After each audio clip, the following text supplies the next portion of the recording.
This is a building. This is a store.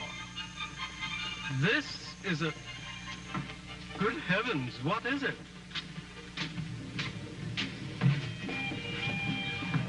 Oh, but of course, this is Buster Keaton, out of this world.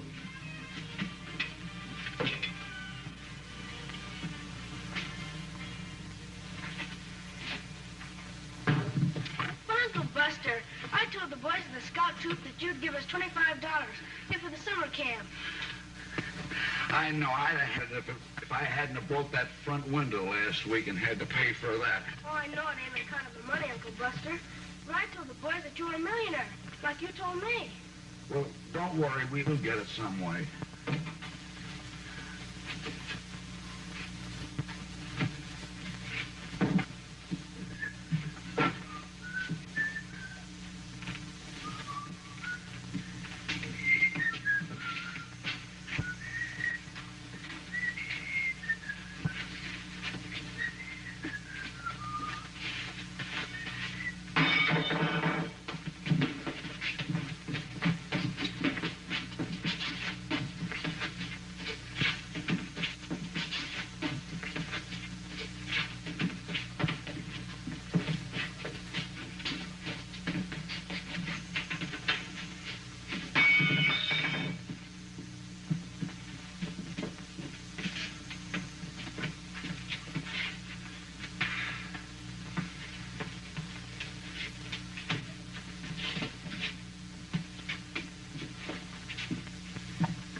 Sir, what can I do for you?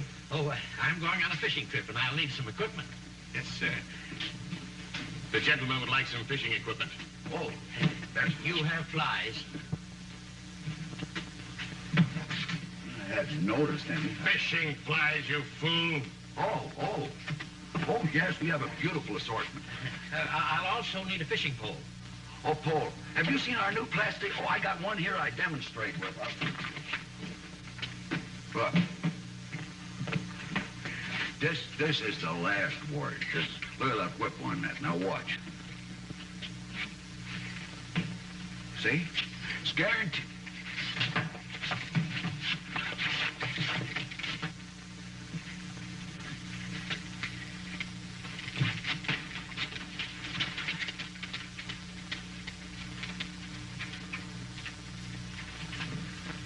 There you are, guaranteed. I'll take it. A little unusual, but I guess.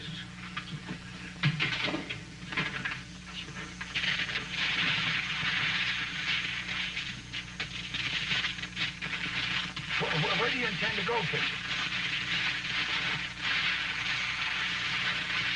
You know, I know a dandy place. It's up around June Lake. We were up there last year, and we had more luck.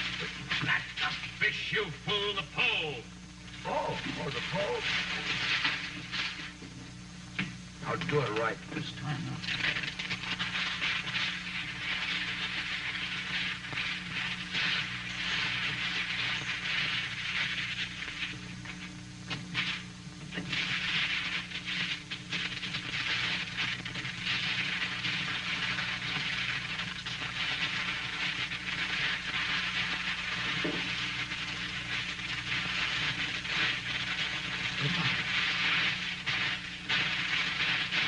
Never mind. I'll take it just as it is.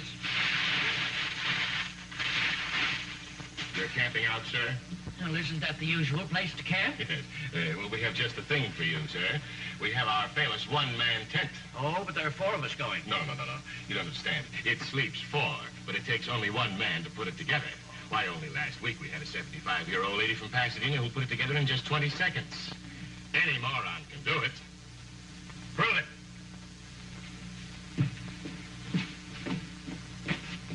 I'll read you the instructions just to prove to you how simple it really is.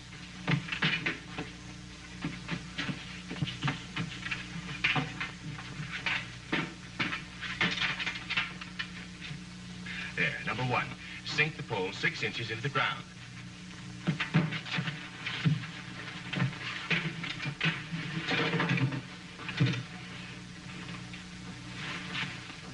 2, place the metal careful, spread your arms into the canvas pockets near the top of the tent. 3, raise the tent as you would an umbrella. 4, hammer the tent stalks into the ground. 5, tie the guy rope, and the tent is now ready for your comfort.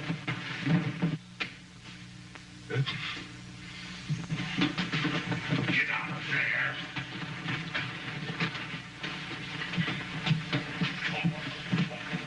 Idiots, get out. Put that tent back the way it was. Clean up that mess. I'll be with you in just a moment, gentlemen. Now, we're going to prove we can put up this tent in just 20 seconds. Aren't we, BK?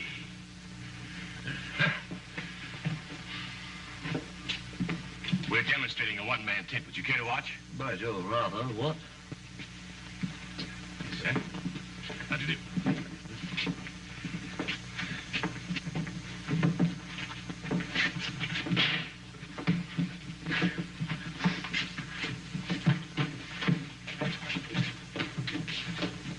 Hold it right there.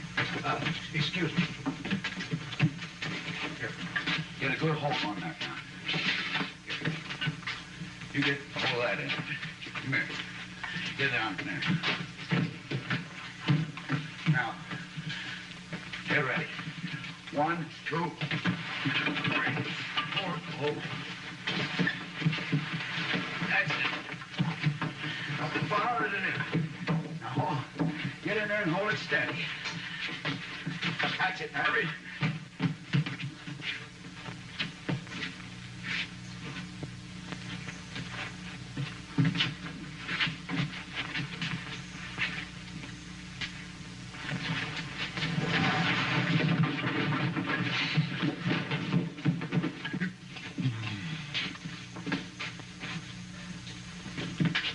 You've ruined a perfectly good customer.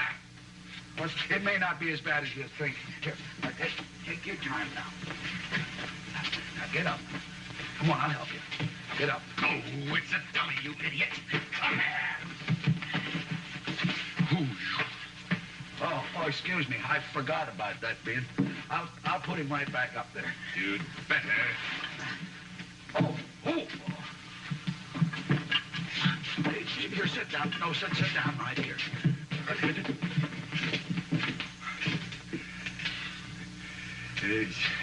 You'll be all right. You'll be all right. Don't worry. Hi, boys.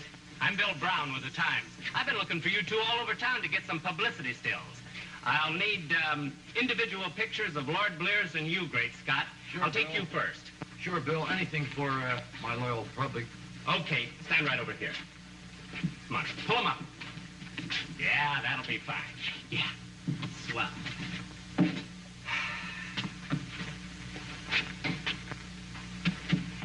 Okay.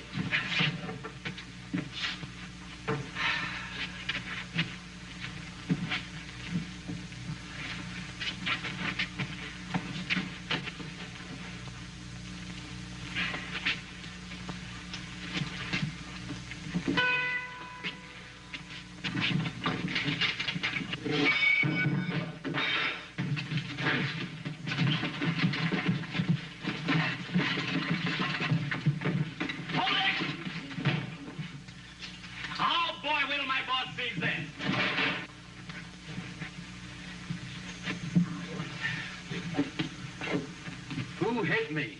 Who hit me? Great Scott, what happened?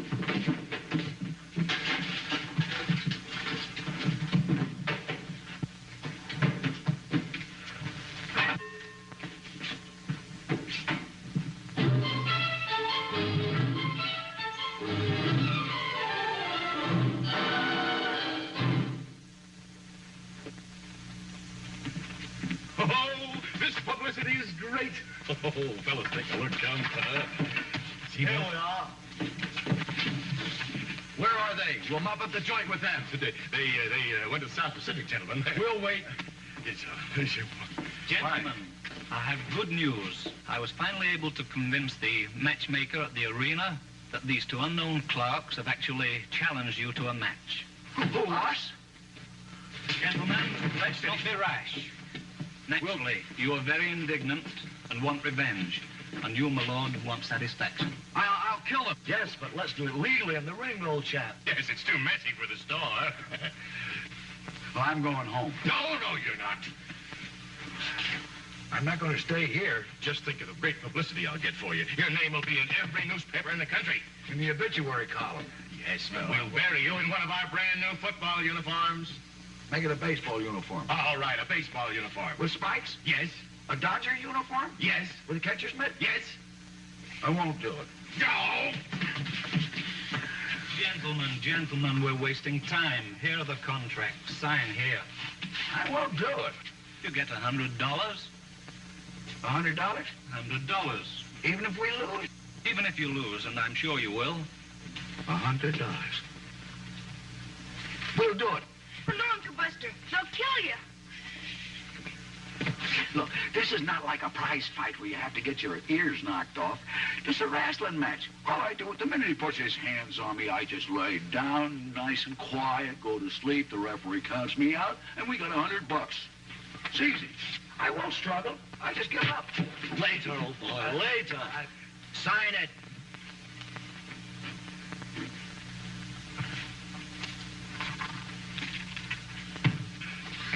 Well, I'll go on home now, and I'll see you. Gentlemen!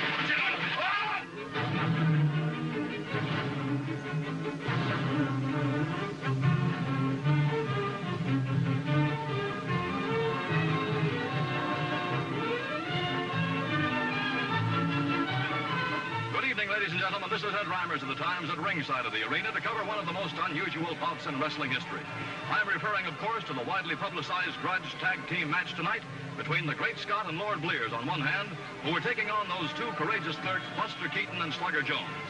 And in just a few moments, we're going to see just why it is that these two little men had the temerity to accept these terms here in the arena tonight to enter the ring with two such widely known wrestling personalities as Great Scott and Lord Blears. Do these little men have a secret hold? Do they have a secret weapon of some sort? In just a few moments, when they enter the ring, we'll find out the why of tonight. There's a tremendous crowd gathered here in the arena tonight. In the meantime, we're expecting momentarily the advance guard of Great Scott and Lord Blears tonight. Yes, as expected, here's Captain Holmes and Great Scott. Rather than being seconded by a man Friday, Great Scott seems to have made certainly, if not a better choice, a more charming one at least. Yes, they're climbing into the ring now, and they're getting all ready. The plush carpets are going to be rolled out a little later. These two may be expecting dirty work tonight in some sense and are doing everything to prevent it. Captain Holmes is dusting off the Louis Caz chairs. Couture's, Caz, well, he's dusting them off, whatever. The young lady, Great Scott's all-girl second, is going to work with a squirt gun, a flip gun, and making sure that all the ropes, Captain Holmes is brushing off a little of the dust. If germ warfare might be one of the Keaton-Jones combination secret weapons, it certainly will avail them very little tonight. And now we may be expecting the arrival of their majesties. The red plush carpets are being rolled out, and any minute now, we will have the arrival of Lord Blears and Great Scott.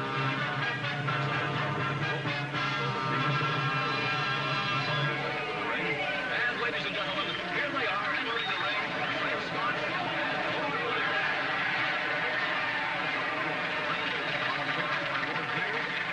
Now they're about to enter the ring, as they do, both at the same time, and they walk across on the red plush carpet. They're nodding the applause, the breathless applause of the thousands of people gathered here in the arena tonight. Ladies and gentlemen, after bowing to the crowd, they bow to each other. Then prepare to cross over to their corner, and there Lord Blears and Great Scott seat themselves to await the arrival of their opponents in this tag team match tonight. And now here comes the advance.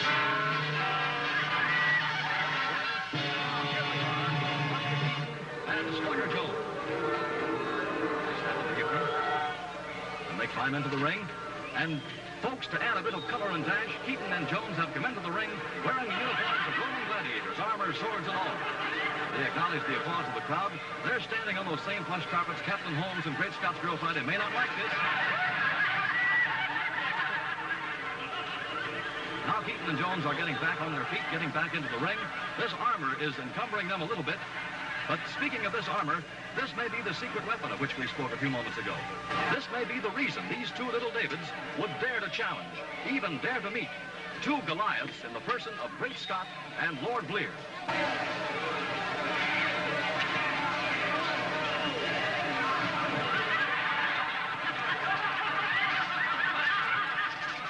And now Lord Blears and Great Scott are being served tea in their corner. And our Great Scott gets up to leave for just a moment. But Lord Blears is not going to be alone for very long. Buster Keaton comes wandering over into the corner to see what's going on. He's looking over Captain Holmes' shoulder as Captain Holmes serves Lord Blears his tea. And now, he's going even further, friends. Ladies and gentlemen, Buster Keaton, in addition to joining Lord Blears in his corner, has become an uninvited guest and reaches over onto the tray and takes a cup of tea, and Captain Holmes doesn't care for this one little bit. Buster Keaton is going over to join Lord Blears at tea. He has the temerity to toast him. He not only joins Lord Blears in tea, he joins Lord Blears and tea. He's spilled it on that beautiful robe, and Captain Holmes and Lord Blears don't care for that one little bit. Buster Keaton may pay for this when this wrestling match gets underway. You just wait and see. And now Great Scott is taking those golden bobby pins out of his long blonde hair and tossing them out to the crowd as souvenirs. And Slugger Jones has taken one of those souvenirs, and Great Scott doesn't care for that. These two little men have aroused the ire of these two Goliaths they're meeting tonight, and now here comes the referee just stepping into the ring. He seems to be puzzled by something. Yes, he's insisting that Buster Keaton dispense with his shield and his spear. They're fighting over it in the middle of the ring. And Buster Keaton is the policeman and any minute now, and it could happen to Lord Blears. Taking the spear away from Buster Keaton. And the policeman is leaving the ring. Well, he seems to be missing something. He's lost his billy club, and I think that maybe, yes, is the one who took that billy club as the policeman climbed out of the ring. And now the referee is going to take the sword away from Slugger. Yes, he does, and gets it. Great Scott Drill Friday in a very trim full Nelson. And now Buster, I think, is up to something. Yes, he sees the sword, and he's going to put it on. Buster Keaton is putting on Slugger's sword, but I think that rather than a weapon, he wants one of those full Nelsons. That's what Buster wants, and he's getting it. But he's getting it from Captain Holmes. And the referee takes the sword away. He seems to be just a little bit disappointed. And both teams are now going back to their corners. And in just a moment, we're going to be under instructions. Here's the referee coming into the middle of the ring. I don't care how they lose. Back to your corners, man. Well, from our position at ringside, folks, we couldn't quite hear what the referee was telling the two teams, but one thing you can be sure of, we're going to see a fair match here tonight. We see a great deal of ceremony attached to the undressing formalities, which must be attended to before the match gets underway. We're seeing, well, Buster was having a little trouble up there. And now, over in the other corner, Lord Blears and Great Scott are folding these magnificent robes of theirs and handing them to their seconds, who in turn place them tenderly outside the ring. Over on the other side, not to be outdone, you should see Buster Keaton and Slugger Jones going through the very same formalities, getting rid of these gladiators' uniforms they've worn into this ring tonight. Lord Blears is just finishing. He is just about ready for combat. And over on the other side of the ring, Buster Keaton is getting out of his tunic. And as Lord Blears and Great Scott were tended to, Buster Keaton and Slugger Jones tenderly fold their uniforms, pass them to their attendant, who in turn places them daintily outside the ring. Well, this great match is about to begin. Again, this great audience is tense with expectation. All right. And the teams have been chosen. Slugger Jones goes out of the ring, and Great Scott has gone out, leaving Buster Keaton to face Lord Blears. Well, there goes the bell for the start of this match, friends. And well, the clerks have drawn first blood as Lord Blears came rushing across the ring and fell over on the apron and completely out of the ring. Buster Keaton is trying to get back out, but the referee, aided by one policeman, is helping him stay back in here to face Lord Blears again as he crawls back up the apron before the elapsed time and enters the ring once more. He's a little shaken. He's going over to the ring. Yes, he's touching Great Scott, and Great Scott is coming into the ring. Buster has given Slugger Jones the nod, and now the second team is in there. He's bouncing around. He thinks this is a prize fight, perhaps, but he's going to learn just a little bit different in just a minute. There's a slam Oh, he's getting... Oh, the famous fling of Great Scott is going to work on Slugger Jones. He's up, and he's down, he's up.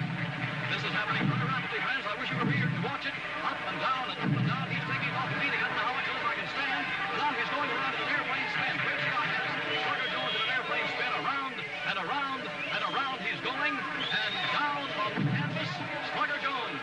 And he's taking an awful beating here tonight, ladies and gentlemen. And Great Scott isn't going to let him get away with it. There he's twisting him by the neck. He has him over in his stomach. And up and down. Here's a lift and a punch. Probably at your homes and your radio sets. Slugger Jones is taking an awful beating here tonight in this tag team match between Slugger Jones and Buster Keaton and Lord Blears and Great Scott. And there, oh, a twist on that, a step over a toe hold, ladies and gentlemen, and he's really putting the pressure on, and I don't know how much longer Slugger Jones can last. I don't know how much longer I can last. I don't know whether I'll be able to take all of this punishment or not. I'm the fool. I found him. Give up. Go to sleep. You're breaking my leg. Tell him to quit. Quit what? He won't do it.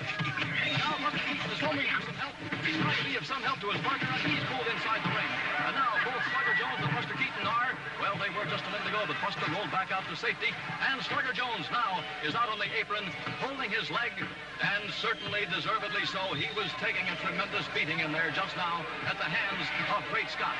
And now the tag is on, and Buster Keaton is going back in to see what he can do. Now he's stalking Great Scott, but Great Scott in turn is stalking him. Buster can't seem to find him, but Great Scott knows every minute just where Buster Keaton is. He turns around and finds him, and now he's outside the ring. Just as quickly as that, Buster comes up to the ropes, ladies and gentlemen, and tags Slugger Jones.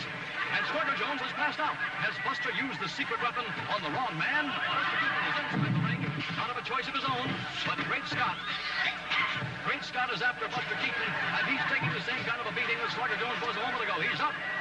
And there's the bell at the end of round one. Bell. Round one. But they don't have bells in wrestling matches. Is everybody around here tonight crazy? I think even the referee is being a little bit disturbed by it. Wait a minute. Who rang that bell? You don't wrestle by the round. This is a 1-hour time limit. Now, come on, get out of here. Yes, there it is. The referee has ordered them both to come out and fight. Now Buster Keaton is trying to dodge around the ring. He's trying to get away from Great Scott. They're running around the ring. I don't know how much of this I can stand, ladies and gentlemen. They're running around and around. I can't even follow them. The tag is on. He's in. He's out. He's up. He's down.